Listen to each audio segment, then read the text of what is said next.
이제 오늘 말씀은 창세기 1장을 계속 강해를 하는데요. 오늘은 하늘의 궁창에 대해서 또 다시 말씀드리겠습니다. 하늘의 궁창이 왜 중요하냐면은 우리가 이제까지 하늘을 성경에서는 복수로 썼어요. 이 샤마임을 한번 보시겠어요? 하늘, 요 샤마임이 전부 복수로 되어 있습니다. 명상, 이 명사 하늘이 왜 복수로 쓰여져 있을까? 그리고 우리는 하늘은 하나밖에 없잖아요. 그런데 히브리인들은 하늘이 여러 개라고 생각하고 있었던 거예요. 그게 어디서 나오냐면 창세기 1장에서 나온단 말이에요. 창세기 1장에서 보면 다시 복습하는 겁니다. 복습이 좀 힘들고 지겨울 수 있는데 이 기초예요. 기초가 튼튼해야 앞으로 복음서나 신약 성경, 나머지 성경을 읽어가는데 큰 도움이 됩니다. 제목도 지워버릴게요. 창세기 70장 징조와 계절과 날과 해를 다 지워버릴게요. 1장 1절에 보면 태초에 그 시작 안에서 이미 하나님께서는 뭐로 하셨냐면 하늘과 땅을 창조하셨어요. 완료형. 그러니까 하늘 땅을 여기 하늘 땅을 어떻게 했어요? 이미 창조하셨다고. 완료하셨어요. 완료하셨는데 하나님께서 빛이 있으라 하시고 빛이, 그러니까 요게 보이지 않는, 요게 뭐라고요? 이게 그냥 하늘로 치면 요게 하늘이에요. 첫 번째 하늘. 그래서 바울이 내가 꿈인지 생신지 이런 상태에서 몇 층점까지 갔다고 그랬어요? 네. 그러면 여기 하늘이 더 있어야 되죠? 1층천, 2층천, 3층천 이렇게 되는 거 맞죠? 맞죠? 그러니까 바울이 이렇게 해서 바울도 설명을 이렇게 했단 말이에요. 그런데 요 하늘이 두 번째 하늘, 요 첫 번째 하늘이 이렇게 만들어져. 그 두 번째 하늘은 언제 만들어지냐면은 하나님이 궁창을 뭐라고 불러요? 하늘이라고 부르신 거예요. 이거 정체는 궁창이에요. 궁창인데 이름을 뭐로 바꿔줘요? 하늘이라고 바꿔줘요. 자, 그러면 우리가 보는 첫 번째 하늘은 이 하늘이에요. 두 번째 하늘은 이 하늘이고 세 번째 하늘은 하나님이 존재하시는 하늘. 그래서 하늘의 하나님이시여라고 솔로몬이 제사 드릴 때 수도 없이 이야기합니다. 솔로몬이 구약 안에서 하늘의 하나님이시여. 한번 찾아볼까요? 하늘의 하나님이시여라고 수도 없이 이야기하는데 그 장면에 솔로몬이 고백을 하는데 요때 개념이 우리는 좀 이해를 잘해야 돼요. 열왕기 상에 보면, 아니 열왕기 하에, 열왕기 상인가, 상에 보면 주는 하늘에서 8장부터 한번 볼게요. 열왕기 상 8장 22절부터 열왕기 상 8장 왕상 8장 22절부터 보면은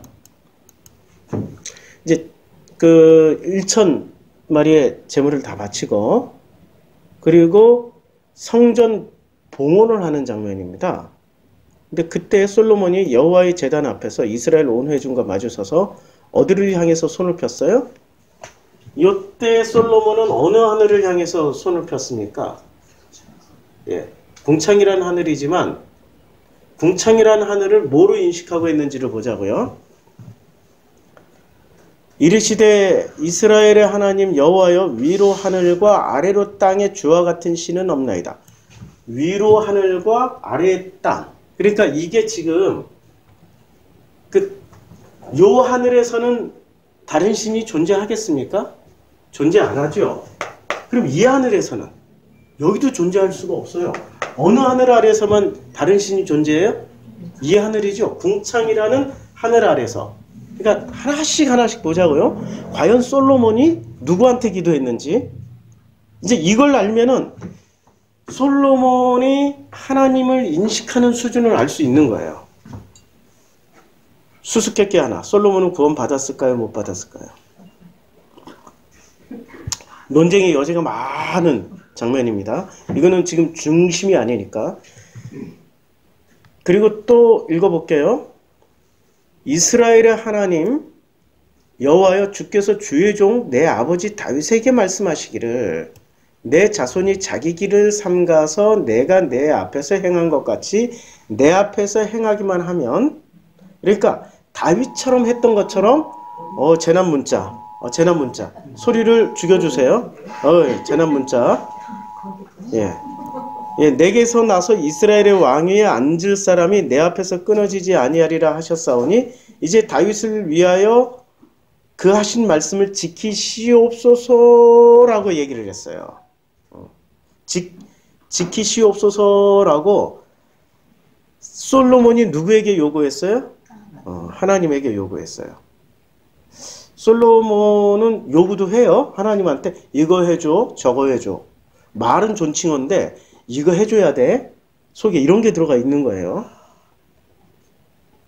자, 하나님이 참으로 땅에 거하시리까 하늘과 하늘들의 하늘이라도. 와, 솔로몬이 지금 뭐를 알고 있어요? 요 땅에 거하리까 요게 지금 땅이란 말이에요. 요 땅의 정체는 무치였어요. 우리 지금 공부 굉장히 많이 하는 거예요. 요 땅에 거하리까 하늘과 하늘들의 하늘이라도. 이제 이해가 되죠? 아니 지금 솔로몬이 했던 말을 이걸 배우니까 이제 이해가 되는 거잖아요. 이거 아무리 읽어도 이게 뭔 소리야? 했었는데 자 다시 한번 하나님이 참으로 요 땅에 거하시리까 아니면 하늘과 궁창이란 하늘과 하늘들의 하늘이라도 주를 용납하지 못하겠거든. 하물며 내가 건축한 이 성전, 요 땅에 있는 이 성전, 이렇게 요 성전에 거하시리까 라고 얘기를 하는 거예요. 솔로몬의 인식 수준은 정확하다. 이 장면을 그 바리새였던, 그러니까 바리새는 성경 박사잖아요. 서기관은 박사 중에 박사란 말이에요. 그러니까 바리새 중에 바리새였던 사울이 그러니까 바울 이전의 사울은 이 장면을 수없이 읽었을 거예요. 그러니까 수없이 읽었다라는 말은 본인도 삼층천이 있다라는 거 알고 대부분의 유대인들도 솔로몬의 이 고백을 통하여서 삼층천이 있다라는 걸 알겠죠. 그러니까 사울만의 특별한 무슨 체험이 아니라는 거예요. 그런데 우리는 삼층천 갔다 왔대. 야, 대단한 놀라운 능력이다. 그 능력 아니에요. 유대의 교인들은 대부분 다 알고 있었어요. 대부분. 자, 또 계속. 그러나 내 하나님 여호와의 주의 종의 기도와 간구를 돌아보시면 이 종이 오늘 주 앞에서 부르짖음과 비는 기도를 들으시옵소서라고 얘기를 했어요. 그런데 하나님이 다윗은 내 종이라고 표현했지만 실제로 신약 성경에 와서는 마태복음에 따르면 종과 주인의 관계였어요? 아버지와 아들과의 관계였어요? 아버지와 아들과의 관계였잖아요. 아버지와 아들과의 관계 다시 보여드릴게요. 마태복음에 보면 아브라함과 다윗의 자손 예수 그리스도의 계보라 이렇게 나온단 말이에요.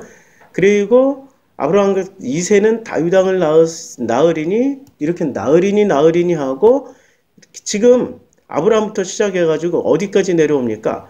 야곱은 마리아의 남편 요셉을 낳았으니 마리아에게서 그리스도라 칭하는 예수가 나으니라. 그런즉 모든 대수가 아브라함부터 다윗까지 연례되어 다윗부터 바벨론까지 사로잡혀갈 때까지 연례되어. 그러니까 이 족본을 종과 신하의 관계예요, 아버지와 아들과의 관계예요. 예, 계속 아버지가 아들을 낳고 아버지가 아들을 낳았단 말이에요. 그러니까 지금 이 솔로몬의 고백 중에 지금 본인은 종이라고 고백하지만 실제로 이 관계는 뭐가 되어야 돼요? 예, 아버지와 아들과의 관계예요. 자, 1장에서 보면은 이제는 이새는 바벨론으로 사로잡혀가고 그리고 아브라함 이새는 다윗 왕을 낳으니라. 다윗은 우리아의 아내에게서 솔로몬을 낳고 솔로몬은 르호보암을 낳고 이렇게 돼 있단 말이에요. 그러니까 신약 성경에서 정정을 해줬어요. 주인과 종의 관계가 아니라 아버지와 아들 관계로 신약 성경에서 정정을 해줬다. 그러면 우리는 종의 관계로 가야 돼요? 아버지와 아들의 관계로 가야 돼요? 부모와 자녀와의 관계, 아버지와 아들의 관계로 가야 된다고요. 맞죠? 그런데 아직도 주의 종에게 감히 이딴 소리를 하는 목회자들이 있다고요?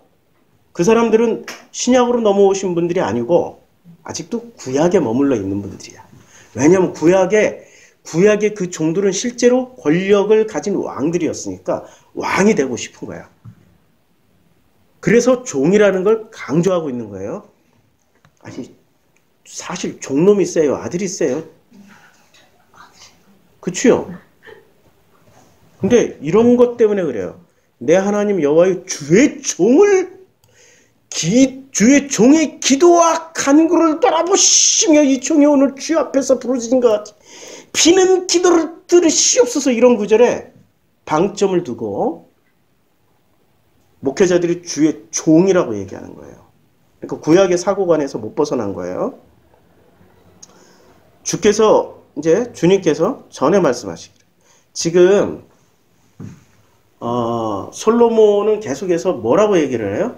하나님 여호와여라고도 말하면서 주께서 이 아도나이 내 이름을 거기에 있으리라 하신 곳이 성전을 향하여 주의 노니 주야로 보시면서 주의 종이 계속 본인을 주의 종이라고 그러고 주님이라고 그러시고 주인과 종의 관계로 계속 말씀하시는데 신약으로 넘어오면 이 관계가 확실히 교정을 해줘요. 마태복음 족보에서 아버지와 아들의 관계로. 자, 주의 종과 주의 백성 이스라엘이 이곳을 향하여서 성전을 향해서 기도할 때 주는 그 간구함을 들으시되 주께서 계신 곳 하늘에서 들으시고 요때는 하늘이 어떤 하늘이에요? 궁창이라는 하늘이었습니까? 아니면은 이미 완료된 하늘이었습니까? 여기죠. 여기 존재하시는 곳이 여기죠. 그럼 여기서 내려오려면 이 하늘에서 이 땅에 있는 성전으로 내려오려면은 어떻게 해야 돼요? 하늘들이 찢어져야 돼. 근데 찢었어요? 못 찢었어요? 못 찢었어요. 누가 찢어줬어요? 예수께서 찢어줬다고. 이렇게 찢어줬어. 처음에는 이렇게 하늘들을 쫙 찢어주셨는데 어떻게 찢었냐? 세례받고 올라오실 때 찢어지고 십자가에서 못 박힐 때 성전 휘장이 위에서 아래로 찢어진 것 같이 다시 한번 하늘들이 찢어진 것을 확인시켜 주는 거예요. 성소 휘장은 무슨 역할을 했어요? 사람과 하나님이 만나는 것을 제한하는 휘장이었잖아요. 이렇게 여러 겹의 휘장이었다고. 그러니까 하늘도 여러 겹이었고 성소 휘장도 여러 겹이었어요. 수많은 성서학자들이 이야기를 해요. 성소 휘장이 찢어진 것은 하나님과 인간 사이에 막힌 다음에 허물어진 거다. 그러면 하나님과 인간 사이에 지금 뭐들이 막고 있었어요?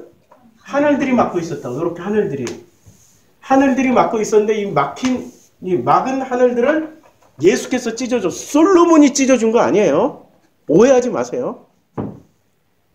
그래서 주는 하늘에서 들으시고 행하시되, 주는 여기서 듣고 주의 종들을 심판하사 악한 자의 죄를 정하며 그 행위대로 그 머리에 돌리시고 의로운 자를 의롭다 하시고 그 의로운 바대로 갚으시옵소서라고 얘기를 하는데, 하늘에서 들으시고 이렇게 찢어져야 성령이 내려오시죠. 심판도 어떻게 돼야 심판이 내려와요? 안 찢겨지면 심판도 없는 거야. 이거 참 성령만 찢겨지면 성령만 내려오는 게 아니라 찢겨지면 하나님의 심판도 내려온다고. 그러니까 예수님은 구원을 하시러 우리에게 오셨지만 동시에 심판도 하시는 거예요. 그 하늘이 찢겨졌기 때문에. 이제는 찢겨진 거죠. 동시에 우리 하늘에서 뭐가 내려요? 구원과 심판이 동시에 내려온다. 동시에 내려온다. 그러니까 지금 솔로몬을 보세요. 주는 하늘에서 들으시고 계속 말을 하는데 요 주는 하늘에서 들으시고, 그런데 요때 주는 하늘에서 들으시고라고 할 때 요때 함께 참여하고 있던 이스라엘 백성들은 이 하늘을 생각했을까요? 요 궁창이란 하늘만 생각했을까요? 궁창이란 하늘만 생각했어. 그걸 어떻게 알아요? 아니 솔로몬 사후에 전부 다 어떻게 됐어요? 이 하늘 밑에 있었던 요 하늘 밑에 땅에 있던 바알, 아세라, 뭐 몰래 이런 것들을 섬기기를 아주 열심히 해버렸잖아요. 그러니까 지금 이스라엘 백성들은 이 너머에 있는 이곳에 계신 하나님, 하늘에 계신 하나님이라고 할 때 여기 계시다고 생각하지 않고 여기 계시다고 생각하는 거예요. 요 궁창이라는 하나님. 그러니까 서로 생각이 달라요. 만일 그들의 주께 범죄함으로 말미암아 하늘이 닫히고 비가 없어서, 그러니까 하늘이 닫혀버리고, 그러니까 하늘이 닫힌 것 자체가 뭐라고요? 그게 심판이라고요. 왜냐면 성령이 오시질 않고, 그러니까 그 자체가 심판이라고. 하늘들이 열려야 심판을 면하는 거라고요. 근데 그래서 열린 하늘로 우리는 성령도 내려오시고, 그러니까 구원도 내려오고, 심판도 내려오죠. 그 심판도 우리에게는 이제는 개념이 달라지는 거야. 지금 솔로몬이 말하는 심판이 아니라 심판 당함으로 구원 받는 거예요. 이해가 돼요? 복과 저주가 하나라고. 복과 저주가. 여기까지 따라오셔야 돼요. 이게 이론론이야. 자, 주는 하늘에서 들으사. 자, 지금 계속해서 주는 계신 곳 하늘에서 들으시고 사하시며 각 사람의 마음을 아시오니 그들의 모든 행위대로 행하사 갚으시옵소서. 자, 주만 홀로 사람의 마음을 다하십니다. 라고 얘기를 했는데 사람의 마음을 누가 또 다한다고 생각을 했어요? 솔로몬, 지혜의 왕이잖아. 솔로몬이. 그래서 사람의 마음을 솔로몬처럼 잘 알고 있었던 고대의 지혜자는 없어요. 그럼에도 불구하고 솔로몬은 또 고백하는 거예요. 주만 홀로 사람의 마음을 다 아십니다. 아, 솔로몬 이런 거 보면 굉장히 멋져요. 굉장히 멋져요.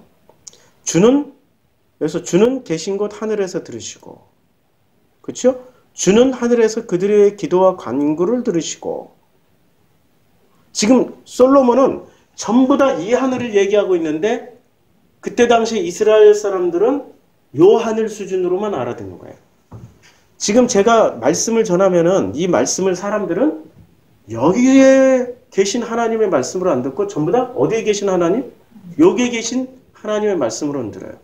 다시 창세기 1장으로 가자고요. 창세기 1장. 이제부터 본론 나옵니다. 준비 과정이 굉장히 길었네. 하나님이 이르시되 하늘의 궁창에 광명체들이 있어 낮과 밤을 나누게 하고, 자, 여기 이제 광명체가 어디 있어요? 여기 있죠. 여기 지금 궁창에. 여기에 광명체 해, 달, 별들을 있게 했어요. 근데 해, 달, 별들. 그러니까 우주가 이 안에 걸려 있는 거예요. 그러니까 진짜 하나님이 계신 곳은 우주가 아니라 우주를 넘어야. 하나님이 어디 계셔요? 우주 어디쯤 어느 별에 계셔요? 그런 거 아무 의미가 없어요. 온 우주를 창조하신 분이시고, 그리고 그래서 그 하나님은 어디에 계시냐? 우리에게 뭐를 주셨어요? 하나님의 형상을 주셨잖아요. 하나님의 형상 안에 계신다고. 근데 그 형상을 신약 성경에 가면은 그러니까 신약 성경에 어디에 바울은 이런 거 참 잘 알았어요. 고린도전서 중요한 거는 전부 다 3장 16절에 있어요. 중요한 거는 너희는 너희가 하나님의 성전인 것과, 그러니까 우리가 하나님의 성전이 돼버린 거예요. 그러니까 유형에 보이는 성전은 다 무너졌어. 솔로몬 성전 바벨론 군대에서 박살났죠. 돌 하나도 도리에 남기지 않고 다 끝났어요. 그리고 포로 귀환에서 지은 스룹바벨 성전도 그리스군에 의해서 돼지떼로 황폐화되고 망가져 버렸어요. 그리스군이 그냥 성전 기능을 못하게 해버렸어요. 그 다음에 헤롯 성전도 로마군에 의해서 돌 하나도 도리에 남기지 않고 다 무너졌어요. 그러면 눈에 보이는 성전, 솔로몬 성전, 스룹바벨 성전, 헤롯 성전 등은 다시는 지으라는 얘기에 짓지 말라는 얘기예요. 근데 왜 예루살렘에 가서 제3성전을 짓겠다고 난리를 쳐? 하지 말라는데? 그러니까 하나님의 뜻은 모르고 자기들 뜻을 세우려고 그래. 왜 땅 아래, 요 땅 위에, 요 궁창이라는 하늘 아래 자꾸 이 성전. 그래서 우리 개신교회가 1980년대까지만 해도 교회의 이름이 뭐였어요? 예배당이었죠. 예배당 간다고 그랬단 말이에요. 예배당. 그런데 예배당이 뭐로 바뀌어요? 1990년대 교회로 바뀌고요. 교회로 바뀌었다가 아니 2000년대 들어와서 예배당에서 교회로 바뀌었다가 뭐로 바뀌어요? 성전으로 바뀌어요. 그래서 뭐를 해요? 성전 건축에 매진을 합니다. 완전 죽기 살기로 성전 건축 우리 장로님 권사님 돈 있는 돈은 싹싹 쪽쪽 빨아가지고 어디다 다 말아 드셨어요? 예, 성전 건축이라는 이름으로. 그러니까 예배당에서 교회로, 교회에서 성전으로 급상승했어. 이름을 자꾸 업그레이드 시키는 목적이 뭐예요? 아니 성전 건축을 하면은 그 목사는 능력을 인정받아서 100명 교회에서 1000명 교회로 영전해 가고 1000명 교회에서 10,000명 교회로 영전해 가는 이런 시스템이 있었다고. 하나님의 영광을 위해서요? 목사들의 영광을 위해서요? 예. 솔직하게 고백해보자. 그래서 성전 건축에 듣고 빚을 잔뜩 남겨놓고 성전 건축하신 목사님은 영 업그레이드된 교회로 간다고. 빚만 잔뜩 남겨놓고. 이 빚은 누가 갚아야 돼? 후임 목사가 갚아야 돼. 근데 후임 목사는 이거라도 감지덕지야. 좀 더 큰 건물에서 자기가 가능성을 보는 거야. 성도들이 들어오겠다. 큰 교회니까 많이 들어오겠다. 들어오기는 개뿔. 왜냐하면 대한민국 교회가 왜 성장했냐면 서울에 있는 교회, 전 세계 가장 큰 교회 10개가 다 서울에 있어요. 놀랍게 서울에 다 있다고. 그치요? 그럼 서울에 왜 대형 교회가 많을까? 궁금해야 되잖아. 서울에 왜 대형, 전 세계에서 제일 큰 교회 10개가 서울에 다 있다고. 안 믿어지시요? 예? 여의도 순복음 상회. 그 다음에 또 사랑의 상회. 그 다음에 또 있잖아요. 소망 상회. 명성 상회. 다! 그 다음에 임마누엘 상회. 또 뭐 금난 상회. 예, 다. 지금 광림 상회. 다 서울에. 다 서울에 있다고. 이거 궁금하지 않아요? 왜 서울에 다 모여 있을까? 아니 전주에도 좀 있고 전주가 기독교인 40%인데 왜 안 될까 전주는? 왜 10만 명 교회가 왜 전주에는 안 생길까? 인구가 70만 밖에 안 돼 전주는. 근데 서울은 인구가 1000만 명이라고. 그러면 1960년대 서울 인구가 몇 명이었어요? 300만이었다고. 1970년대 1100만이 됐어요. 그럼 이 시골에 있던 크리스찬들이 다 어디로 올라왔단 거예요? 농촌에 있던 크리스찬들이 서울로 다 올라와가지고 갈 교회가 없으니까 어디로 가요? 큰 교회당 지어놓은 대로 무조건 가는 거지 뭐. 그래서 성장한 거예요. 이게 무슨 목사가 능력이 있어서가 아니라 시대적 흐름에 먹고 살 길이 없었던 농촌의 크리스찬들이 서울로 올라와서 신앙생활을 계속해서 유지하려고 봤더니 대형 상회가 이미 있는가 건물 텅텅 비어있고 거기 가서 신앙생활을 했더니 금이야 옥이야 금지 오겹으로 목사들이 반겨줘 부목사들이 환영해줘 여전도사님들이 신방와줘 이러니까 시골에서 이렇게 외롭고 쓸쓸하게 서울에 상경했는데 갑자기 형제자매들이 생기잖아요. 그러니까 동네 형제자매들이 다 끌고 오는 거지. 같이 상경했던. 그렇게 해서 성장했던 거예요. 근데 지금은 왜 이 대형 상회가 인구가 줄어들까? 왜 교인들이 줄어들까?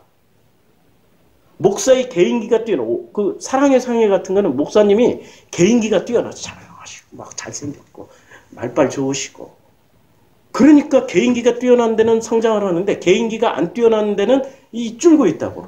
팍팍 줄고 있어요. 왜? 서울의 인구가 감소하고 있기 때문에.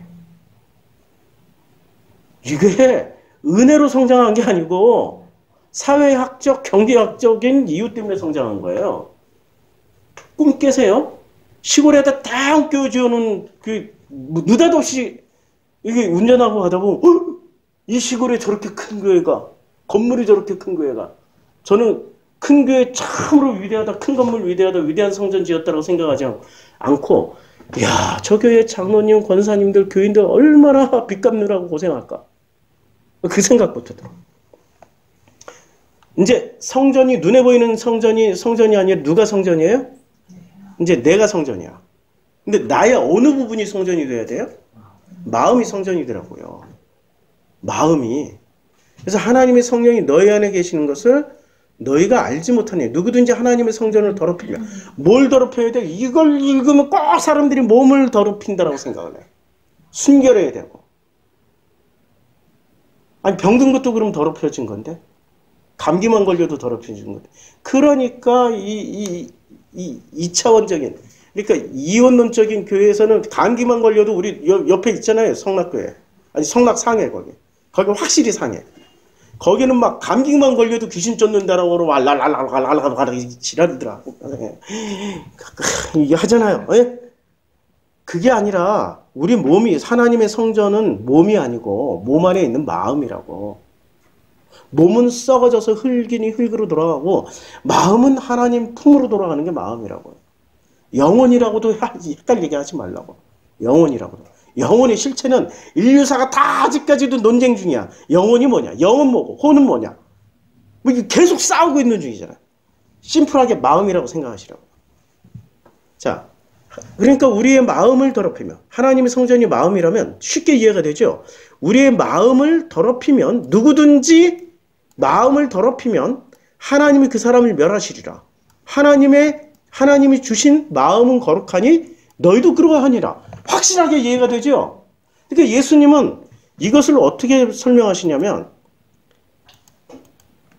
마음이 가난한 자는 복이 있나니 천국에 그들의 것이며 그렇죠? 마음이 청결한 자는 복이 있나니 그들이 하나님을 볼 것이며 그리고 전부 다 어디서 일어나는 것들에 애통이나 온유나 의에 줄이고 목마른 것이나 긍휼이나 화평케 하는 거나 전부 다 우리 몸에서 일어나요? 마음에서 일어나요? 마음. 예수님 확실하게 마음이라고 못 박아서 설명을 해주셨어요. 다시 창세기 1장으로 건너가서 여기에 지금 뭐를 매달아놨어요? 해, 달, 별을 매달아놨죠. 그럼 해, 달, 별이 만들어내는 법칙이 있을 거 아니에요. 해, 달, 별이 만들어내는 법칙. 이 법칙이 그러니까 이 하늘로 올라오게 만드는 이 궁창의 목적은 뭐냐면 사람들을 멸하려고 하는 게 아니라 선악 지식을 먹은 인간들이 선악 지식을 창세기 3장에서 섭취를 했잖아. 이분들이 하나만 따드셨으면 되는데 마음껏 드셨잖아. 그리고 자기 자신의 마음에 하나님의 형상을 담아주셨는데 하나님의 형상 대신에 그 마음에 뭐를 담아버렸어요? 선악 지식을 담았다고. 선악 지식을 담은 인간이 이제 새로운 신인류가 탄생한 거예요. 원래는 하나님의 형상이었어요. 근데 하나님의 형상에서 신인류, 선악 지식인이 태어났어요. 우리는 태어나는 순간 하나님의 형상으로 태어납니까? 선악 지식인으로 태어납니까? 얼마나 멋져요. 지식인인데. 지식인이잖아. 중요한 건 지식인이야 지금. 신인류가 선악 지식인이야. 근데 선악 지식으로 태어난 사람들이 이제 선악 지식을 가지고 뭐를 연구해야 돼요? 요 하늘, 궁창이라는 하늘. 자, 요 궁창이라는 하늘을 연구를 해야 된다고.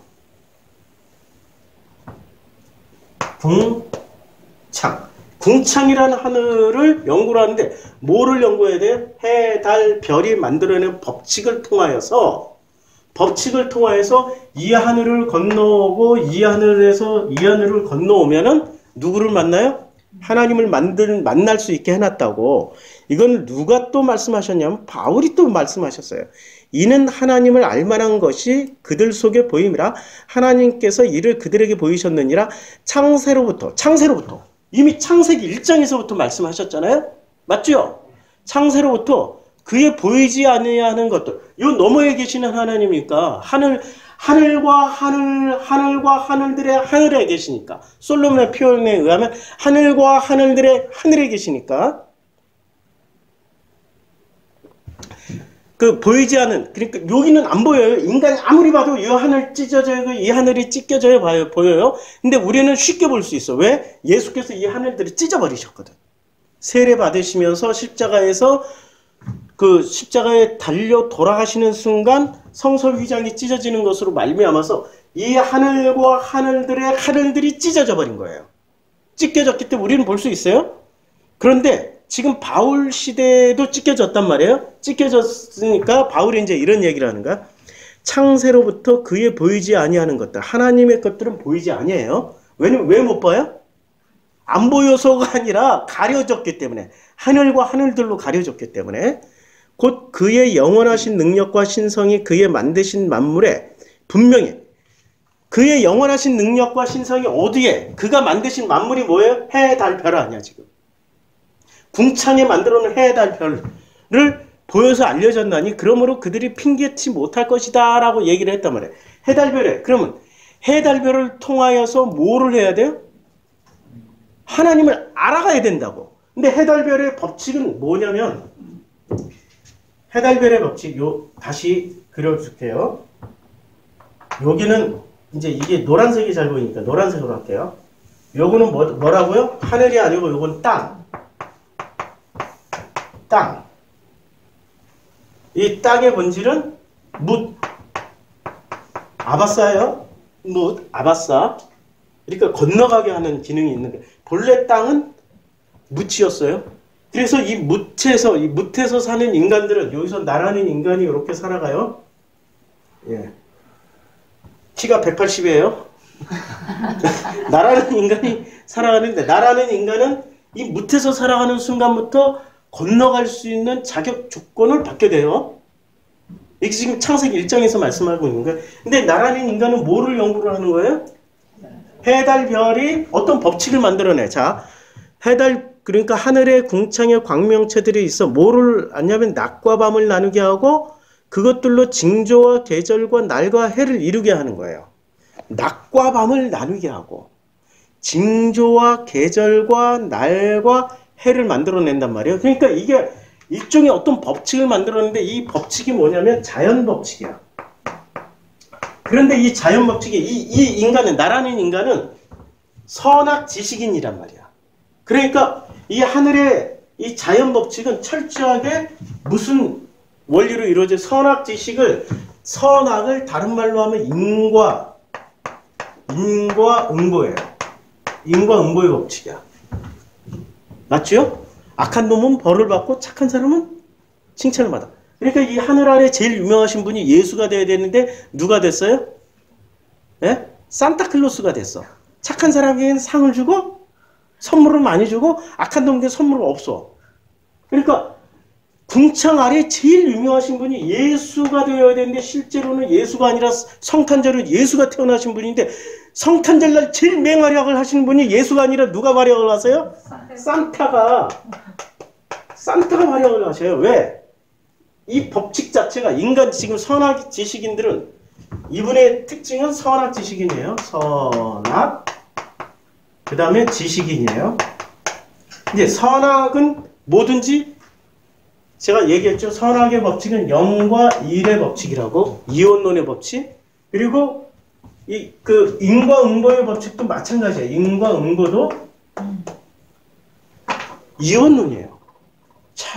착하면 상을 주고 악하면 벌을 주는 거예요. 그러니까 이 해달별이 만들어내는 법칙은 어떤 법칙이에요? 인과응보의 법칙으로 이루어져 있어요. 그래서 과학을 하는 사람들은 철저하게 논리 구조가 이론론이 될 수가 없고 전부 다 뭐로 나뉘어 있어요? 예, 이원론도 다 나뉘어 있는 거죠. 인류사의 모든 학문은 지금 뭐로 나뉘어져 있어요? 이원론으로 다 되어 있잖아요. 근데 이 이원론을 깨는 유일한 학문이 성경 창세기에 기록된 기본 철학, 그게 이론론이라고. 하나님이 다 하신 거야. 이론론으로 만들어졌어요. 그래서 이론론을 통하여서 이 하늘들을 찢어서 올라갈 수 있다고. 근데 그게 가능합니까? 불가능해요. 이게 불가능한 게 어디서 나오냐면 창세기 10장에 보면 창세기 10장에 구스가 또 니므롯을 낳았어요. 그는 세상의 첫 용사라. 그가 여호와 앞에서 용감한 사냥꾼이 되었어요. 그러니까 속담에 이르기를 아무는 여호와 앞에 니므롯같이 용감한 사냥꾼이로다. 이렇게 니므롯을 칭찬한 거야. 혼낸 거야 이게 도대체. 예? 여호와 앞에 니므롯같이 용감한 사냥꾼이다. 칭찬이야 혼낸 거야 이거. 정체가 뭐예요? 칭찬이에요 혼낸 거예요? 아니 왜 혼낸 거라고 생각을 해요? 벌써 우리 머릿속에 뭐가 들어와 있어요? 니므롯은 나쁜 놈이고 아니 니므롯은 나쁜 놈이고 나쁜 놈이니까 혼낸 거야 라고 생각하는데 잘 읽어보라고. 니므롯을 낳았으니 그는 세상의 첫 용사야. 객관적으로 읽어보라고요. 그리고 용감한 사냥꾼이 되었어요. 그래서 속담에 인간들의 속담에 여호와 앞에 니무롯같이 용감한 사냥꾼이다. 이 누가 용감하게 나타나면은 야 니무롯 같다라고 지금 이 장면은 칭찬을 했는데 그 칭찬은 누가 했어요? 하나님이 한 거예요? 사람이 한 거예요? 사람이 한 거라고. 잘 읽으라고. 사람들이 칭찬한 대표적인 분이 인류사의 최초로 대표적인 분이 누구셔요? 니무롯이에요. 자, 하나씩 해결해 나가죠. 하나씩 요거 예, 하나씩 요게 이제 니무롯이 있는데 이 니무롯을 수많은 또 목사들이나 성경학자들이 뭐라고 얘기를 하냐면 니무롯 밑에 아들 담무스가 있고 그 니무롯의 와이프 예? 예, 세미라미스. 예, 세미라미스. 그러니까 와이프와 남편과 담무스가 있어요. 니무롯은 해달별 중에 어디에 해당될까요? 해에 해당되고 세미라미스는 예, 내가 그대로 그려줄게. 이게 왜 중요하냐면 해달별을 제가 그대로 현실 세계에 현실감 있게 그릴게요. 해는 이렇게 동그랗게 빨갛게 이렇게 돼 있죠? 인류사는 요 해를 이렇게 동그랗게 그려요. 그러니까 일본 국기같이 동그랗게 해. 근데 달은 이렇게 꼭 요것들은 초승달로 그려요. 달. 왜냐면 동그랗게 그리면 해인지 단지 모르니까. 그 다음에 별은 또 초록색으로 그려. 이렇게 별. 잘 그릴게요. 네, 별 같지 않고 불가사리 같은데 네. 해, 달, 별 이렇게 그려요. 자, 그 다음에 해달별이 있는 보자고요. 이 해달별이 그래서 해, 달, 별 이렇게 그리면 해달별, 국기 이렇게 해달별이 돼 있어요. 해달별, 국기를 한번 보자고요. 국기. 해달별, 요게 바로 해는 어디로 들어갔어요? 바탕색. 그 다음에 달은 어디로 들어갔어요? 여기 국기 안에 별도 들어가 있죠? 요거는 해달별. 해가 없는데요? 초록색이 해야. 여기 이 나라는 우리하고 좀 달라. 해달별. 아니 해달별을 국기로 하는 나라가 이렇게 많았다니. 해달별을 국기로 하는 나라가 이렇게 많아요. 이렇게. 해달별을 국기로 하는 나라가 우리가 상상할 수 없을 정도로 엄청나게 많아요. 이것도 해달별 들어가 있죠. 요거 별이에요. 별. 예, 별. 그러면 미국의 성조기는 또 어떻게 돼 있을까? 예, 해달별.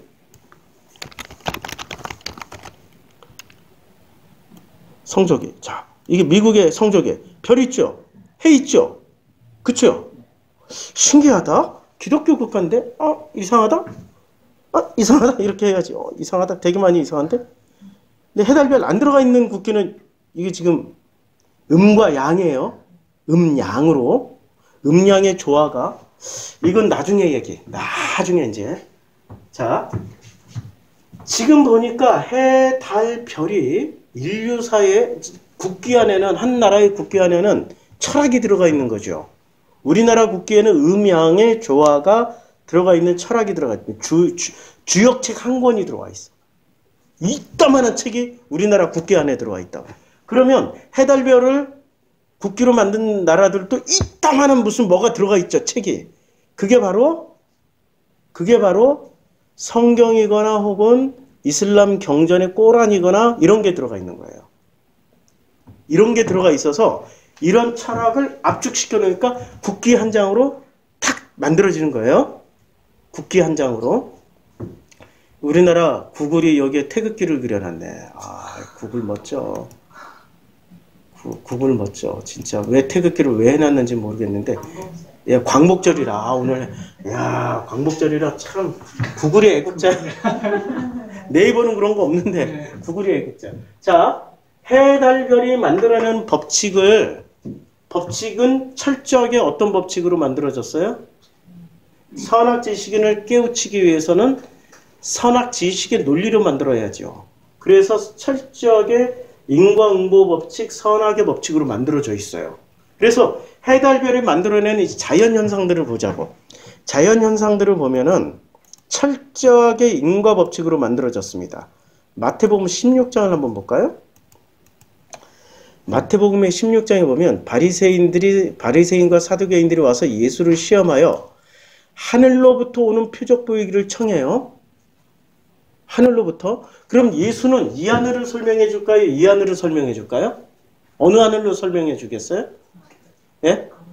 궁창이라는 하늘로 설명해 줘요. 왜냐면 궁창이라는 하늘로 설명해 줘도 너희들이 깨닫지 못하는데 하물며 이쪽 하늘, 너머의 하늘로 가서 설명을 해주면 너희들이 알아먹겠느냐? 예수님이 이미 말씀하셨어. 그러니까 그 유명한 구절이 있잖아요. 몇 번 인용해서 구절은 안 찾을게요. 그러니까 이쪽 하늘로 넘어가지도 못해. 왜냐면 그때 당시에 바리새 사두개인들은 철저하게 어디에 머물러 있어요?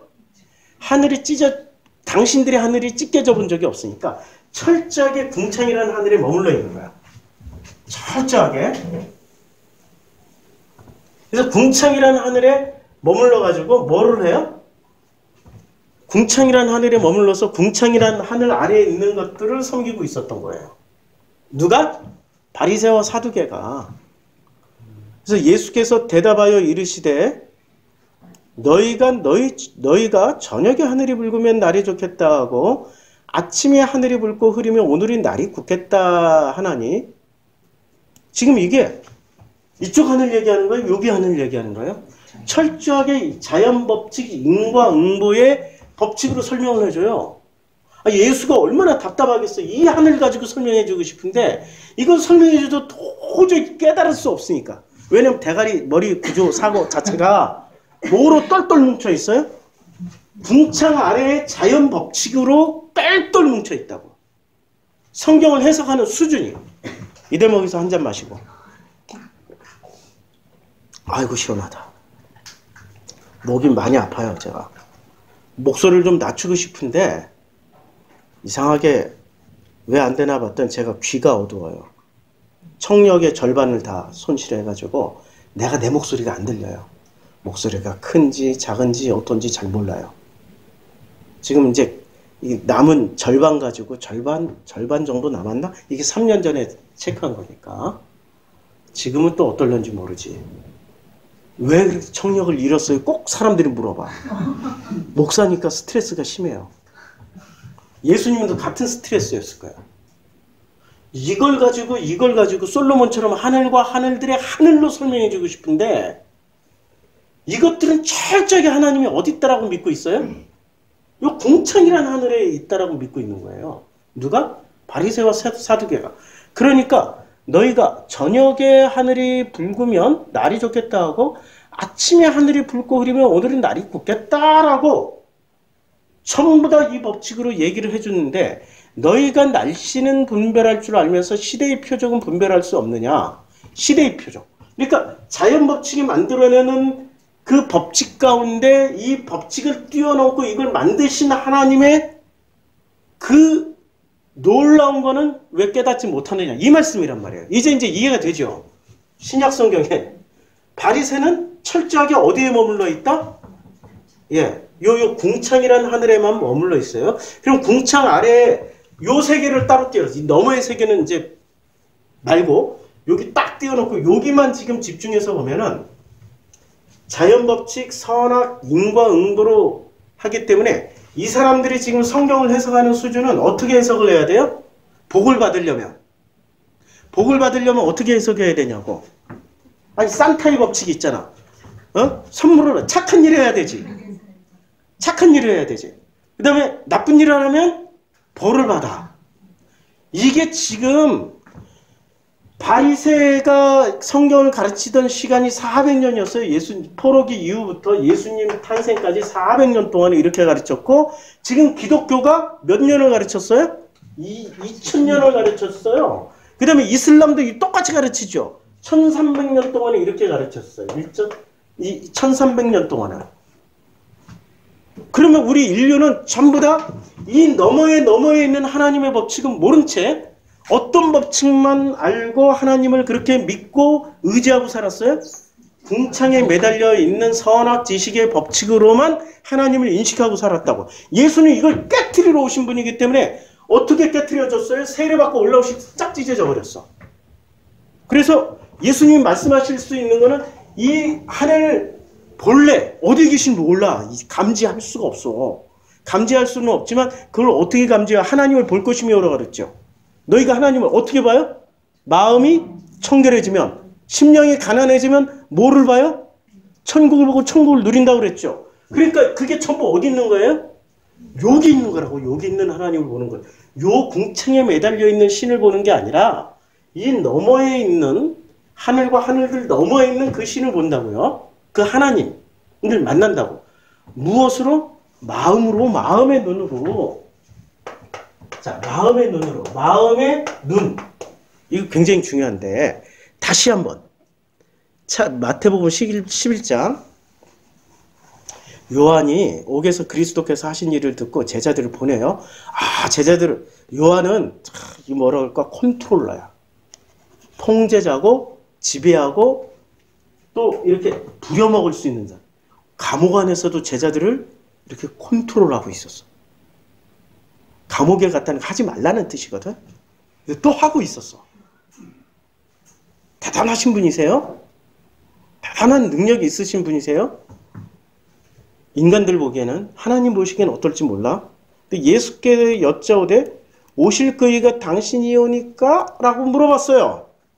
아니면 우리가 다른 일을 기다리오리까? 라고 물어봤어요. 예수를 안 믿겠다는 얘기지. 믿지 못하겠다는 얘기죠. 근데 예수가 뭐라고 답을 하는지 보세요. 예수께서 세례 요한에게 대답을 해요.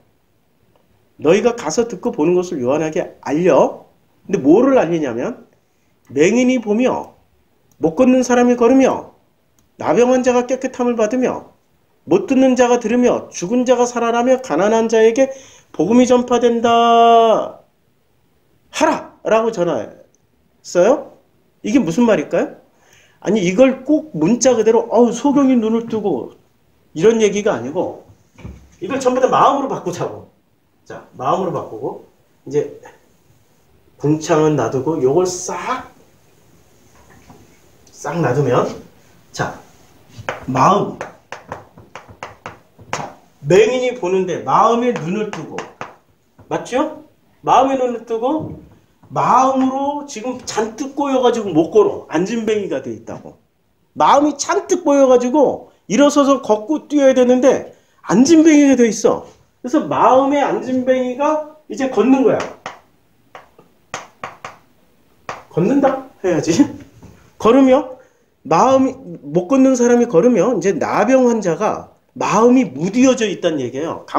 나병 환자는 감각이 없는 병이잖아. 살이 썩어도 불에 타도 칼로 찔러도 모르잖아. 나병 걸리면. 그러니까 마음의 감각을 가지라는 얘기야. 감각. 마음이 깨어나야 느낌을 가지라고. 그리고 마음이 깨끗함을 받으며, 마음의 귀가 안 열린 사람, 마음의 귀를 열고 들으며, 마음이 죽어있는 자가 살아나며. 이게 전부 마음이 죽어있는 자가 살아나는 거예요. 이게 어떻게 가능해요? 이 하늘 아래서는 가능할까? 요 하늘에서는 가능하다고. 그런데 인류사에 보면 요 하늘까지 갔다 오신 분이 계셔요. 누구요? 성경에 보면 요 하늘까지 갔다 왔어. 대표적으로 누구? 예? 에녹은 하나님과 동행하셨죠. 그 다음에 에녹처럼 하나님과 동행하다가 이렇게 휘가락 죽지 않고 불마차 타고 요 하늘로 올라가는 게 아니라 이 하늘로 올라가신 분이 계세요. 누구야? 엘리야. 자, 엘리야는 어떤 일을 했어요? 죽은 자가 살아났죠. 아니, 이 하늘에서 이게 가능해요? 죽은 자가, 이게 안 찢어졌어? 도로 이제 닫아버려. 도로 닫아버려. 요 하늘 아래에 사는 사람들이 인과 법칙이 있는데 죽은 자는 절대 못 살아난다. 맞죠? 혹시 수술로 살아날 수 있고 무슨 갑자기 쇼크로 죽었다 한 10분 만에 깨어날 수는 있어요. 근데 10분 만에 깨어나는 사람들도 여기서 허락해줘야 살아나는 거예요. 절대 이 하늘에서는 죽었다가 살아난 자가 없어요. 소경이 눈 뜬 자도 없어요. 창세 이래로 소경이 눈을 떴다가 살아난 사례가 있어요, 없어요? 없다라고 요한복음에 얘기하잖아요. 요한복음에 보면 분명히 죽은 자가 살아나기도 하고 창세 이후에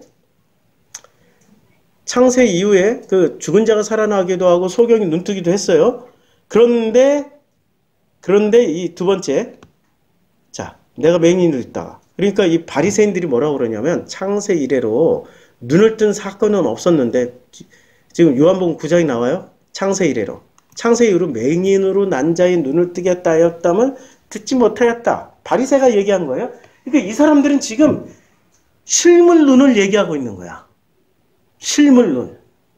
근데 예수는 지금 와서 마음의 눈, 마음의 감각, 마음의 귀, 마음이 죽어있다가 살아나는 것을 얘기를 했는데도 이 사람들은 전부 다 문자에 붙잡혀가지고 실물 눈, 우리가 가지고 있는 눈, 이것만 생각하고 있는 거예요.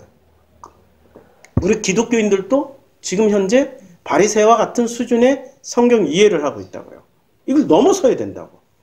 마음의 눈을 뜨시고 마음의 귀를 열고 죽었던 마음이 좀 살아나시라고 제가 설교하고 있는 거예요. 내용 심플해요.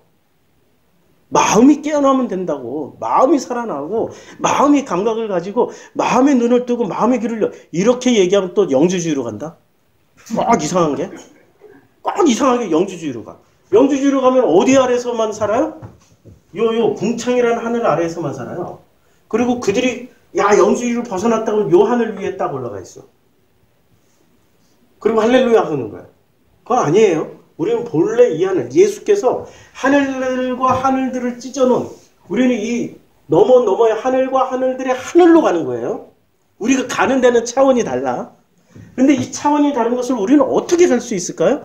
우주선 타고 갈 수 있다. 엘리베이터 타고 간다. 사다리 타고 간다. 어떻게 가? 마음은 가능해.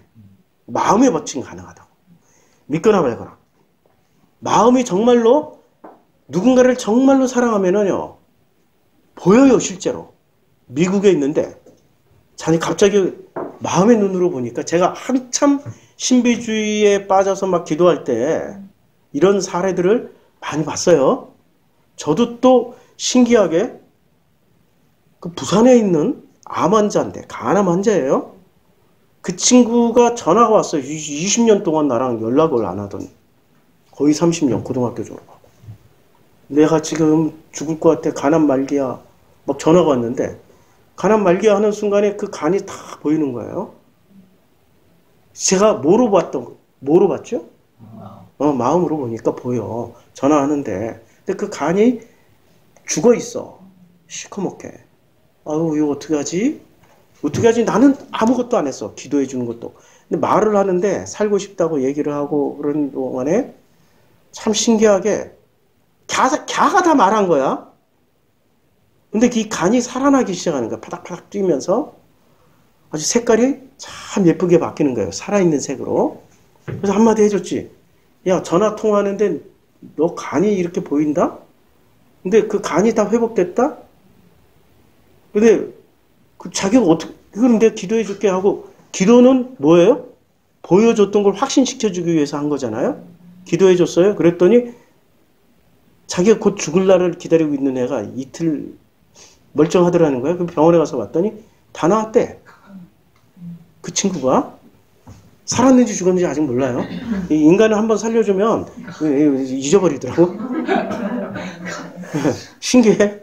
근데 그걸 사람들이 영으로 봤다라고 하는데 아니에요. 정말로 사랑하면은 그 마음으로 다 보여요. 마음의 법칙이 되니까. 그리고 마음의 법칙이 하면 마음을 얘기하는 원불교로 넘어가지 마세요. 원불교에서 모든 것이 은혜입니다라고 써붙였어요. 지금 익산이 원불교 본산지잖아요. 기차 타고 가다 보면 이렇게 모든 게 은혜입니다라고 써붙였어요. 와, 놀라요. 모든 게 은혜입니다. 원불교. 한번 또 찾아볼까요? 네.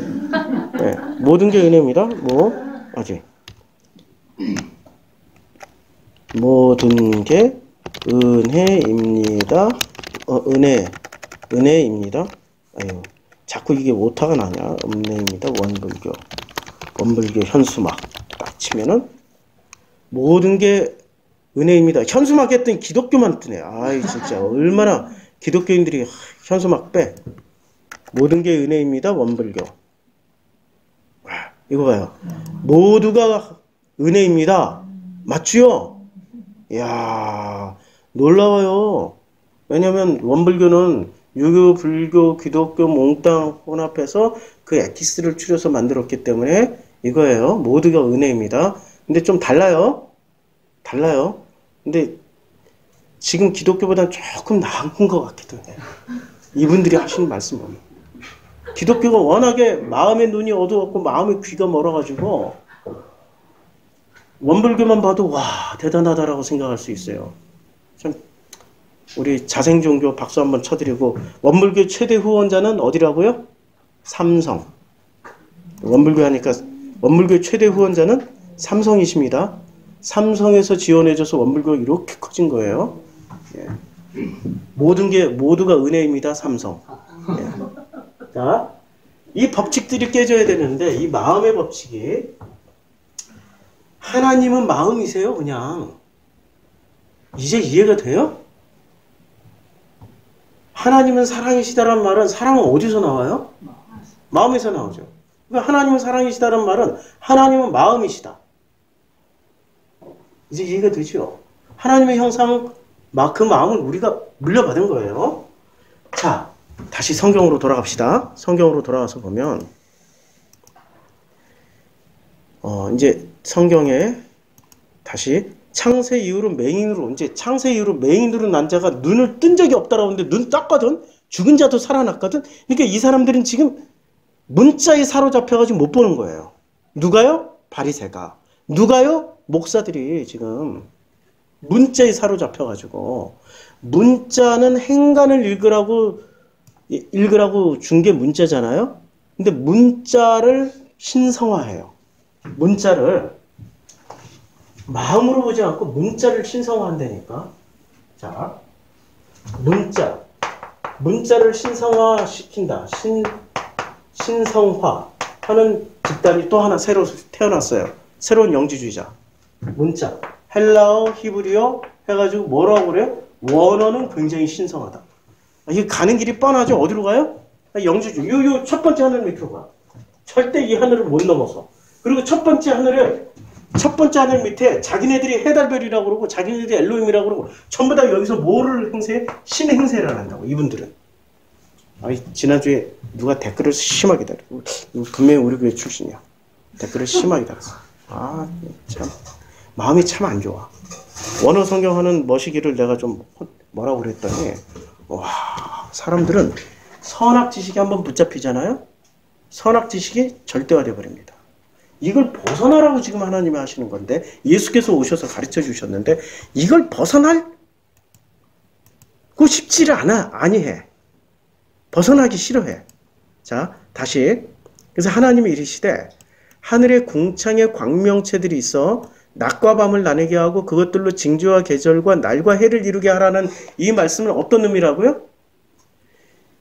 선악 지식의 법칙, 인과응보의 법칙으로 첫 번째 하늘, 이 궁창이라는 하늘에 어떤 법칙들을 걸어놨어요. 근데 이것만 가지고도 하나님의 존재를 인식하고 깨달을 수 있게 해놨단 말이에요.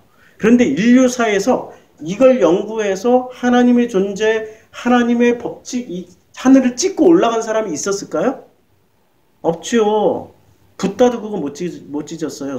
소크라테스도 못 찢었고요.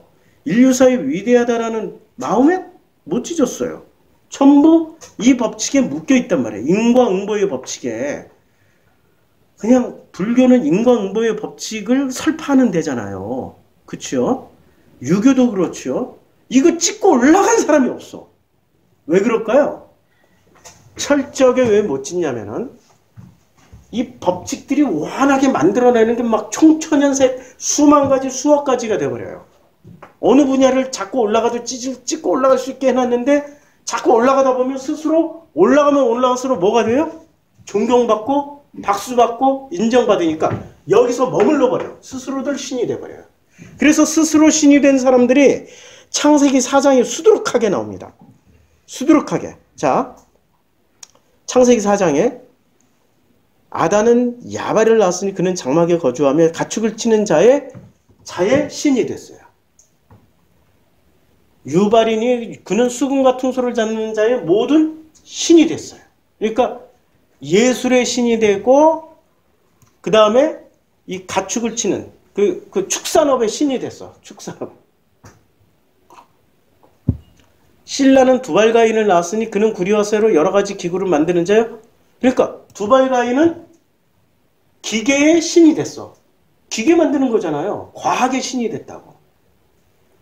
우리나라는 다신교 국가가 맞아. 확실히 다신교 국가야. 윤호님 아시죠? 윤호님. 네. 그분도 신이 되셨어요. 인간이 신으로 만들어 주신다니까. 20년 동안 롱런하니까 대단하다, 윤호님. 아내느님이 돼 있어. 근데 남편느님은 없어. 아내느님. 우리나라는 여성 상위 시대 맞아. 아내느님. 최아내느님. 예. 전부 다 우리 인간은 조금이라도 뛰어나면 전부 뭐로 만들어요? 근데 그 신들은 어디서 신노릇을 해요? 여기 궁창이라는 하늘에서 신노릇을 해요. 그렇죠? 그리고 역사가 한 1000년쯤 흘러가면 윤호님은 진짜 신이 되어가지고 이 땅의 해와 달과 비를 조합해서 비도 내려주시는, 햇빛도 주시고 이런 신으로 둔갑할지 어떻게 알아요? 아니 인류사가 그렇게 해왔단 말이야. 그렇죠? 그러니까 우리 인류사는 이 궁창이라는 하늘을 넘어본 적이 없는 거야. 세계관이 어디에 머물러 있냐면 여기에만 이렇게 머물러 있어요. 요 세계관에만 머물러 있다고. 지금 요 세계관. 땅과 하늘의 세계관. 근데 예수는 이걸 찢어가지고 이 하늘과 하늘들의 하늘에서 내려오시는 그 하나님의 은혜를 말씀하고 있다고요. 그래서 예수는 너무나도 우리들에게 정말 최고의 선물을 주신 분이셔요. 누가 예수에게 뭐라고 그런다면은 그 사람은 정말 무식한 사람이구나. 예수를 모르는 사람이구나. 가끔 가다가 목사들, 장로아들 중에 안티기독교인들이 제일 많다는 거 아시죠? 가끔 그분들하고 얘기를 하면요. 예수를 막 혐오해. 그리고 신을 막 혐오해. 하나님을 막 혐오해. 왜 혐오할까? 그들의 선악지식 수준은 이걸 배우질 못한 거야. 만약에 그들이 이 선악지식의 법칙, 이 하늘들의 법칙에서, 분필이, 이 하늘들의 법칙에서 정말 예수를, 여기서 누구를 배우면 이걸 넘어갈 수 있어요? 예수를 배우면, 이 하늘들에서 예수를 배우면은 이 하늘들을 찢고, 아니, 이미 찢고, 하나님이 위에서 아래로 찢어주셨으니까 거꾸로 이렇게 올라갈 수 있다는 거예요. 근데 이분들이 예수를 못 배운 거예요. 왜냐면 그 목사님, 아버지 목사님, 어머니 권사님, 뭐 아버지 장로님이 솔직히 하게 말해서 예수를 몰랐던 거야. 좀 무식했어. 누구를 알아요? 산타만 알아. 산타. 예수 잘 믿으면 복 주고 예수 잘못 믿으면 벌을 준다. 산타의 법칙만 알고. 이걸 뛰어넘게 해주신 분이 예수님이세요. 얼마나 위대한 인류 역사의 가장 소중한 선물입니까? 예수를 알아가자고요. 예수를 배우자고요. 예수를 안다라고 생각하지만 당신들이 알고 있는 예수는 그냥 교리 수준으로 알고 있는 예수라고. 성경에서 말씀하고 있는 이런 예수는 죽었다 깨나도 모르고 있다고요. 자, 다시 한번 마지막으로 성경 한번 보자고요. 왜 이게 나와? 다시 한번 마지막으로 성경을 보면 마태복음 5장, 마태복음 4장부터 보자고요. 그때 예수께서 성령에게 이끌려 마귀에게 시험을 받으러 광야로 가셨어요. 이야, 마귀가 나오고요. 이게 이름이 3번 바뀌어요. 4장에서 보면 시험하는 자가 되고요.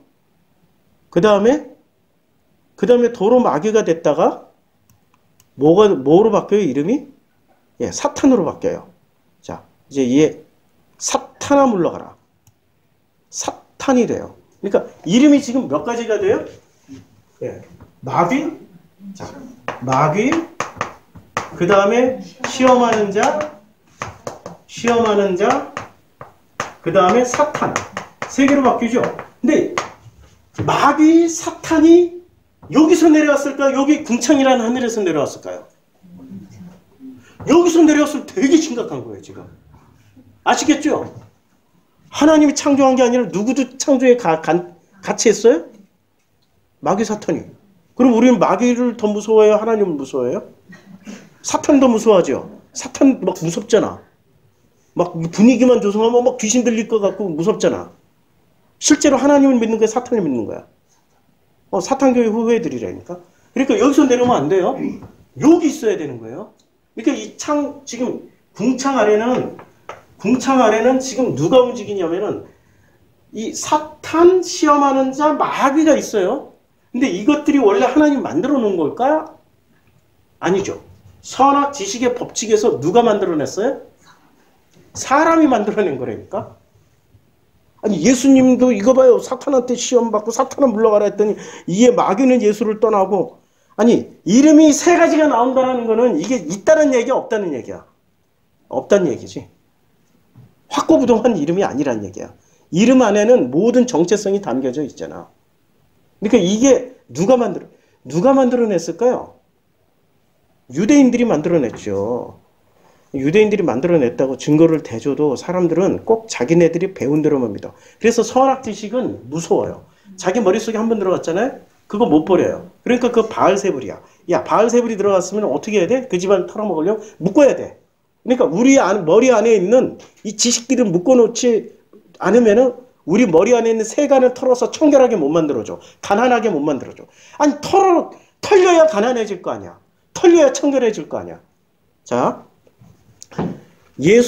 예수님은 이제 그 유대인들에게 뭐라고 얘기했어요? 너희는 너희 아비 마귀에게서 났어. 그렇죠? 마태복음의 족보는 지금 마귀의 족보가 아니라 하나님의 족보를 얘기를 해주고 있단 말이에요. 마태복음 1장은 아브라함과 다윗의 자손 예수 그리스도의 계보라 하고 여기서 하나님이 선택한 아브라함의 후손의 족보를 얘기를 해주고 있는데 이 족보하고 다르게 존재하고 있는 족보가 무슨 족보? 마귀의 족보. 근데 마귀의 족보의 정체가 여기서 실제로 나와. 너희는 너희 아비 마귀에서 났어. 그러니까 이때 당시에 예수님 당시에 모든 유대인은 누구 자손이야? 예외 법칙 없다니까. 예외 법칙이 없어. 다 마귀의 자손이야. 왜 마귀의 자손이 되어버렸을까요? 선민이 마귀의 자손이 됐다라는 증거는 어디서 나타나냐면 요한복음 3장에서도 나와요. 바리새인 중에 니고데모라 하는 유대인의 지도자가 밤에 몰래 와가지고 뭐를 물어봐요? 당신이 행하는 이 표적을 아무도 할 수 없어. 어디서 와? 내가 하나님께로부터 오신 선생인 줄 아나이다. 뭐 이렇게 지금 모르고 지금 표적을 보고 찾아온 거예요. 세상에. 표적은 아무것도 아니야. 죽은 자도 살리는 게 이 하늘에서는 이 하늘이 찢어졌기 때문에 죽은 자도 살아나고요. 모든 게 불가능해. 없어요. 가능해진다니까. 창조주니까 만들기도 하고 없애기도 하신다고. 그러니까 거듭나라고. 주님의 말씀. 거듭나라고. 거듭남이 뭐예요? 구원 문제요? 아니면은 이 하늘들이 찢어져가지고 이 하늘까지 올라가라는 얘기예요? 거듭나라고 얘기하는 거란 말이에요. 근데 이 거듭남을 이 사람은 어떻게 이해를? 아니, 이 사람이 늙으면 어떻게 날 수 있습니까? 두 번째 모태에 들어갔다 나올 수 지금 이 사람하고 얘기를 하는 것은 마치 이렇게 생각하면 돼. 북한의 그 김일성 주체 사상에 빠져 있는 사람과 민주주의의 사상을 가지고 있는 사람이 대화를 하면 대화가 될까? 안 되죠. 안 되죠.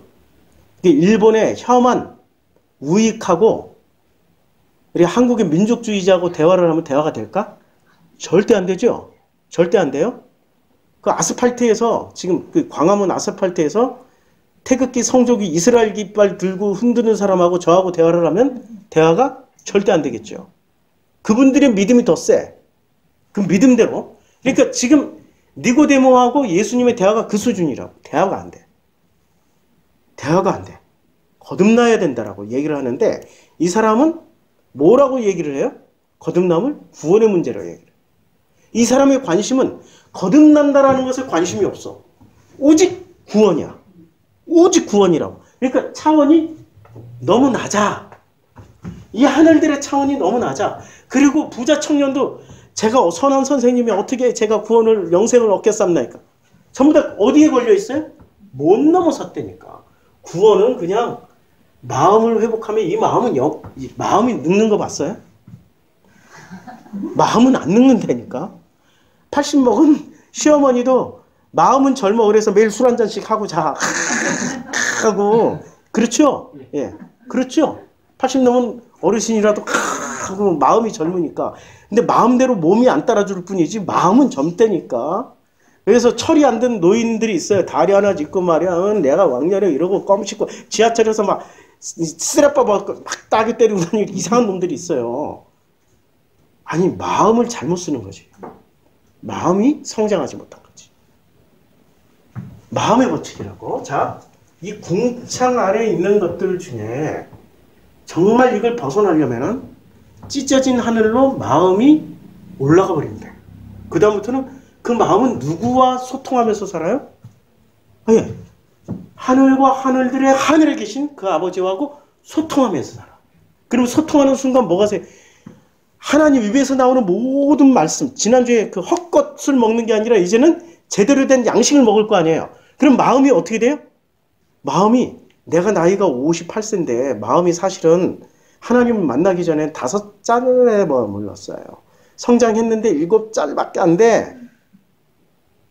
제 마음이 그 정도였어. 근데 그 하나님과 하늘들이 찢겨지고 나서 그 하나님에게서 나오는 그 양식을 먹다 보니까 내 마음이 성장하는데 세상에 육체의 나이하고 다르게 성장해. 순식간에 성장해. 순식간에. 아마 지금 제 마음의 나이는 한 40쯤 되었을 것 같아. 이제 유혹을, 40이 불혹이라고 그러잖아. 예, 유혹을 안 받아요. 안 받는다? 한번 유혹해볼까? 이렇게 덤비는 사람들이 있어. 그러지 마세요. 그러지 마세요. 당신들의 그 에너지를 하나님하고 관계하는 데 쓰라고. 제발 엉뚱한 데 쓰지 말고. 자, 무서워, 그런 사람들이. 제일 무서워. 자, 그러니까 지금 유대교의 모든 유대교인들, 예수님 당시의 유대교인들은 하나님의 아들이 아니라 누구의 아들이 됐어요? 그러니까 유대교인들이 하는 행동은 전부 다 마귀 시험하는 자 사탄이라고. 그러면 그 광야에는 누가 나왔어요? 예, 광야에는 아무도 안 나왔어. 예수님만 계셔. 근데 예수님은 누구하고 싸운 거예요? 유대교인들의 그 총화. 유대교인들의 총화. 마귀의 총화죠. 그게 이제 이해가 되죠. 예수님 앞에 서 있는 거는 누가 서 있어요? 유대교인들이 만들어 놓은 최고 궁금한 것들의 총화. 그것들의 이름을 마귀 시험하는 자 사탄이라고 불러버린 거예요. 이제 이해가 되죠? 아니 지금 있으면 지금도 나와야지. 지금 이 자리에 시커먼 놈이 하나 서 있어가지고 안 나오잖아. 그러니까 이것이 일종의 정신현상학이라고 하는 거죠. 정신현상학에서 말하는 마귀들만 있을 뿐이에요. 원래 창세기는 마귀 사탄 없다니까. 창세기는 사탄이라는 이름이 사타나스란 말이에요. 대적하는 자. 하나님을 대적하면 전부 다 뭐가 돼요? 그가 사탄이야. 그러니까 이 궁창이라는 하늘 아래서 하나님이라는 하늘과 하늘들이 그 하늘에 계신 하나님을 모르고 스스로 신노릇을 하는 존재들을 전부 뭐라고 불러요? 구약 개념으로 보면 그들이 사탄이야. 그들이 마귀라고. 그들이 시험하는 자야. 이제 이해가 되죠? 사탄이란 존재가 존재하지 않는다니까. 누가 사탄이에요? 하늘과 하늘들의 하늘에서 존재하시는 그 하나님을 모르고 스스로 신이 된 인간들이 사탄이라고요. 누가 사탄이라고? 바로 너, 바로 나. 우리가 사탄일 수 있어요. 그러니까 유대교의 전체 유대교인들은 전부 뭐가 되어 있어요? 그들 모두가 사탄이 되어 있었어요. 그래서 예수는 그들의 총화하고 싸운 거야. 그들의 총화니까 지금 이 4가지 시험을 보면 되게 이상해요. 먹는 문제, 신비주의, 절대 안 다칠 거다. 그리고 나한테 절을 한번 해봐라. 유대교에 절을 하면은 모든 거 다 주지? 이러고 있는 거야. 그러니까 이 유대교라는 강력한 증거는 그 사탄도 뭐를 가지고 인용을 해요? 아니 말씀을 인용하네. 아니 그리스인들이 말씀을 알았겠어요? 로마인이 말씀을 알았겠어요? 헬라인이나 로마인들은 성경 몰라도 된다니까요. 자기네들 이 하늘 아래 요 땅에 요 하늘까지도 안 올라가는 요 땅에 있는 신들 이런 거 숭배했어요. 주피터, 헤라클레스 이런 것들 숭배했다고. 그러니까 그들은 성경 몰라요? 성경을 인용할 수 있을 수준은 누가 했어요? 유대교인들이니까. 시편의 91편 11절 12절 말씀 정확하게 문맥에 맞게 인용하잖아요. 뛰어나요 아주 성경 인용하는 거 보면. 그러니까 예수가 만약에 헬라인이나 로마인에게 했으면 세상의 논리 가지고 설명했죠. 성경 가지고 설명 안 하겠죠. 근데 성경 가지고 설명했죠. 누구를 상대로 했으니까? 유대교인들을 상대로 했으니까. 신명기 8장 3절, 신명기 6장 16절, 이렇게 신명기 6장 13절 이런 걸로 상대했다라는 것을 보면 유대교인들하고 지금 예수님이 오시면 세 가지 시험을 누가 하실까? 우리가 하는 거지, 기독교인들이. 그리고 또 말씀 가지고 또 싸우겠지. 그러겠죠? 그럼 우리는 사탄이 아닌데 우리의 총화가 올라가서 또 이렇게 싸우겠죠. 성경은 또 그렇게 기록하겠지. 광야에서 그런 대결을 했다 막 이러고. 이게 바로 자, 그래서 이에 마귀는 떠나고 이 구절을 어떻게 읽어야 되냐면 이에 유대교의 모든 교리는 예수를 떠나고 천사들이 아니라 복음이 나와서 수종을 두는 거예요. 이해가 되죠? 그래서 예수는 이제 유대교를 완성시키러 왔기 때문에 유대교 밖으로 나가야 돼. 그래 객관적으로 보고 완성을 시킬 거 아니에요. 폐하러 온 게 아니라고. 지금 기독교를 폐하러 온 게 아니야. 예수님도 완성시키러 왔어. 이해가 되죠? 폐하는 게 아니에요. 목적이 폐하고 박살내고 그런 거 아니야. 그러니까 이에 유대교는 예수를 떠나고 복음이 나와서 수종을 두니라. 심플하게 이해가 되죠. 그랬더니 유대교의 총화가 누구예요? 요한이었잖아요. 왜 유대교의 총화가 요한이냐? 이가 먹었던 게 메뚜기와 석청을 먹었어요. 음식은 메뚜기와 석청. 지난주에 얘기했죠? 뭐를 먹었어요? 헛것을 먹었어. 헛것을 먹은 대표가 세례 요한이었어. 헛것을 먹었으니까 예수를 의심할 수밖에 없는 거죠. 예수를 몰라보는 거죠. 헛것을 먹었으니까. 메뚜기도 금지식품, 꿀도 금지식품이었어요. 그리고 메뚜기는 또 더더군다나 이 땅에 있는 푸른 공허한 것들을 싹쓸이 했던 대표적인 곤충이란 말이에요.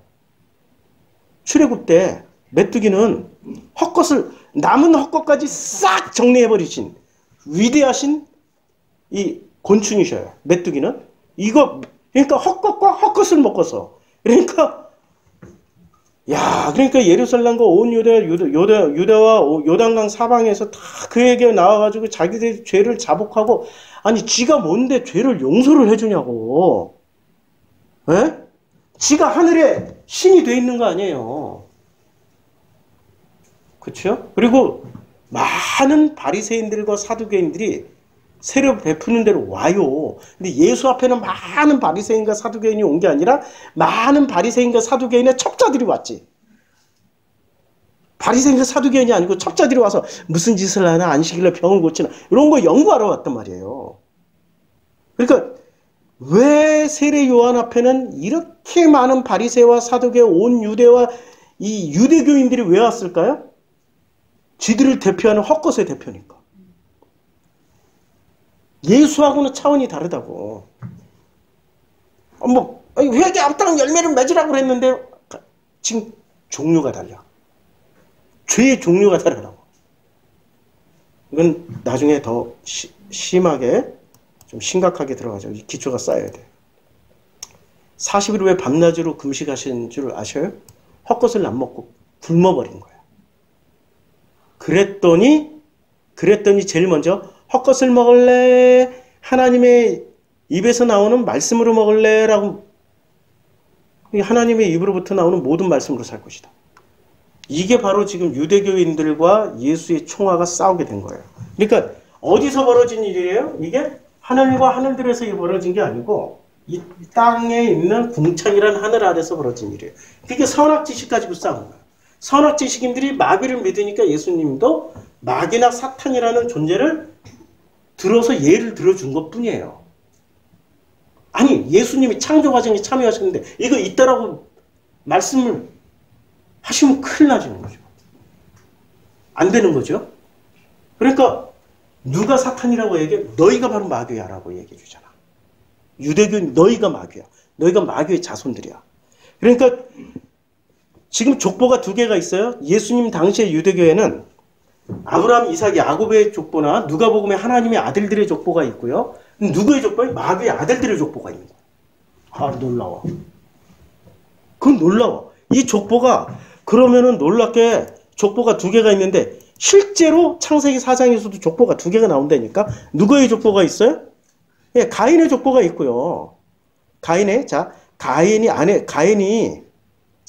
이제 여호와 앞을 떠나 에덴 동쪽 롯 땅에 거주하면서 아내와 동침함에 임신한 에녹을 낳은지라 가인이 성을 쌓고 그의 아들들의 이름으로 성을 이름하여 에녹이다. 에녹이 이랏을 낳고 이랏은 뭐야?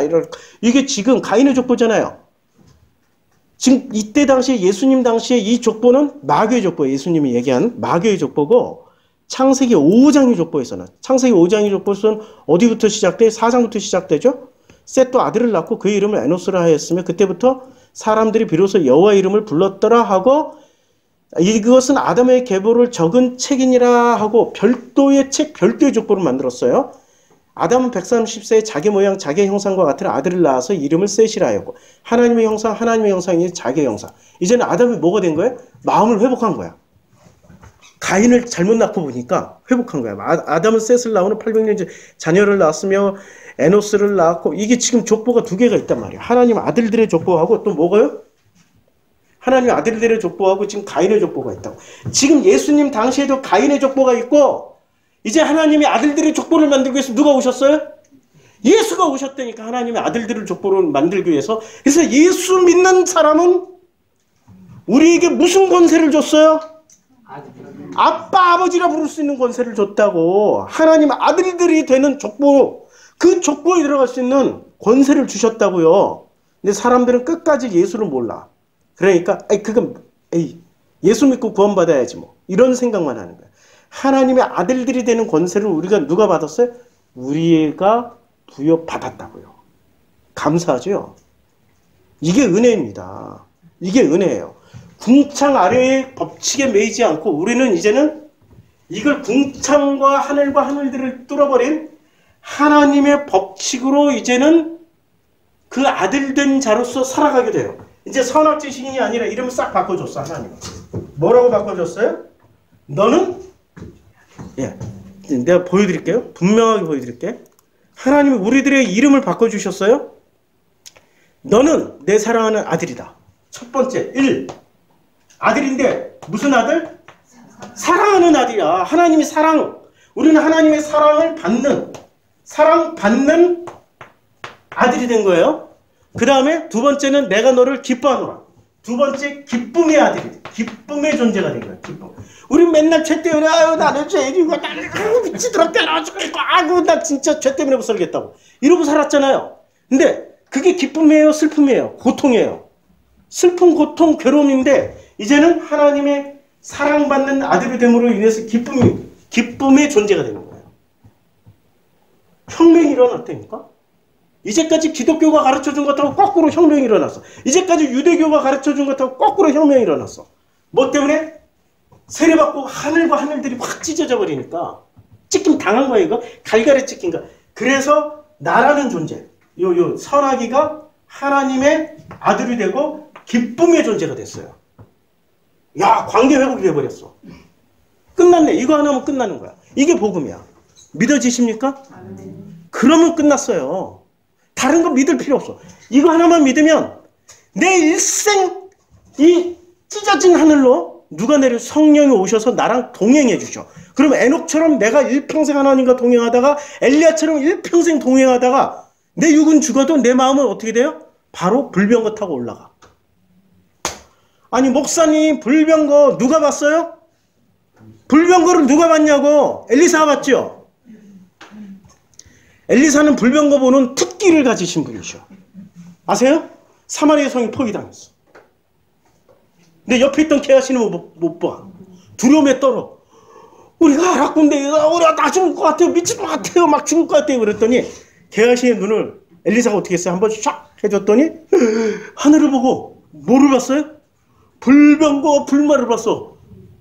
게하시가 그때 안심을 해버린 거야. 맞지요? 그러니까 엘리사는 불병거 보는데 특화되신 분이야. 굉장히 특화되신 분이야. 그거는 그거는 누구나 볼 수 있는 게 아니라고. 게하시는 못 봤는데 엘리사는 봤다고. 맞죠? 그럼 그게 세상에 존재하는 거예요? 아니면 마음으로 본 거예요? 그치. 놀랍죠? 놀라워요. 마음의 힘은 온 우주를 움직여요. 그게 사랑의 힘이야. 그리고 또 미움의 힘도 온 우주를 움직여. 질투의 힘도 온 우주를 움직여. 마음에서 나오는 힘은 신기하게 모든 국가와 국경과 민족과 이데올로기를 넘어서요. 그게 마음의 힘이라고. 예수님이 와서 그걸 가르쳐 주셨어요. 다음 주에는 이 마음의 힘을 조금 더 이 하늘들의 법칙을 깰 수 있는 거는, 궁창의 법칙을 깰 수 있는 거는 하늘에서 내려오는 그 마음의 힘이랍니다. 그 마음의 힘이에요. 기도하겠습니다. 아버지 하나님, 우리들에게 큰 선물을 주셨습니다. 아버지의 마음을 선물해 주셨는데 그 아버지의 마음을 선물로 받고서도 우리는 끊임없이 궁창 아래 땅에 있는 것들에 눈이 갑니다. 그래서 신으로 숭배하고 하나님으로 숭배해버리고 그것을 신으로 만들어서 숭배해버리고 또 능력 있는 자들은 스스로 신이 되어서 자기를 따르면 이 땅에 있는 모든 걸 누린다라고 가르쳐줍니다. 그러나 우리는 땅에 있는 것을 누리기보다는 그 하늘과 하늘들의 하늘 너머에 있는 아버지의 사랑받는 아들이 되길 소원합니다. 그 아버지의 기쁨이 되길 소원합니다. 우리들을 사랑받는 아들로, 기쁨으로, 하나님의 사랑으로 충만한 아들이 되기를 간절히 소원합니다. 하늘로부터 소리가 나기를 너는 내 사랑하는 아들이라, 내가 너를 기뻐하노라 하시니라. 감사드립니다. 예수님의 이름으로 기도드렸습니다. 아멘.